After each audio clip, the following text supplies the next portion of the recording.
Oui, le bonheur et la grâce m'accompagneront tous les jours de ma vie et j'habiterai dans la maison de l'Éternel jusqu'à la fin de mes jours. Oh, gloire à Dieu. On peut considérer aussi ce verset donc dans le présent. Oui, le bonheur et la grâce m'accompagnent tous les jours, tous les jours, tous les jours de ma vie. Et j'habite dans la maison de l'Éternel jusqu'à la fin de mes jours. Donc effectivement, c'est la maison de l'Éternel, c'est là où réside la paix, la joie, la joie. C'est là où Dieu manifeste sa miséricorde, sa compassion, ses bontés. Et comme nous savons, effectivement, que c'est là, bon Dieu, c'est là que Dieu aussi manifeste sa présence. Comme dit dans le psaume, qu'il est doux et agréable pour des frères de demeurer ensemble.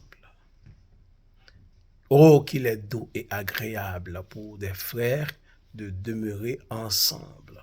Donc, effectivement, vous avez besoin d'une assemblée où vous vivez votre communion fraternelle, votre communion avec Dieu, mais votre communion fraternelle. Parce que, oui, vous avez été créé, vous avez été né, vous êtes né seul dans le ventre de votre mère. Effectivement, vous êtes sorti seul. Mais pour vivre, vous ne pouvez pas vivre seul. Il n'est pas bon que l'homme soit seul. Donc, dans ce cas, on a aussi des êtres semblables à nous. Et Dieu l'a voulu ainsi pour vivre une vie de communion. Et rester dans la maison du Seigneur, c'est là que vous allez vivre le bonheur et la grâce de notre Seigneur. Donc, je vous conseille de vous laisser attirer par Dieu afin que vous puissiez vivre le bonheur et la grâce de Dieu tous les jours dans votre vie et d'habiter aussi dans la maison de l'Éternel jusqu'à la fin de nos jours. Oui, on a une fin. On a tous une fin où vous devez préparer cette fin.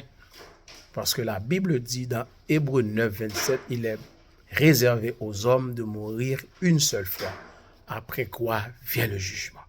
Donc, pour ne pas voir la fatalité de la fin, la fatalité de votre fin, le jugement qui vous attend, donc acceptez Jésus-Christ. Comme il dit dans Jean 5, verset 24, celui qui croit en moi ne viendra pas en jugement, il est passé de la mort à la vie et il aura la vie éternelle. Donc dans ce cas, pour ne pas venir au jugement, pour passer de la mort à la vie, il faut croire en Jésus et accepter aussi de faire sa volonté et rester dans la maison du Seigneur. Ce qui veut dire dans sa présence, dans sa grâce, dans sa bonté, de marcher avec lui. Que Dieu vous bénisse. Laissez-vous attirer par Dieu. Il vous appelle. Venez à moi, vous tous qui êtes chargés, fatigués. Je vous donnerai du repos. Il est là pour vous donner du repos. Mais,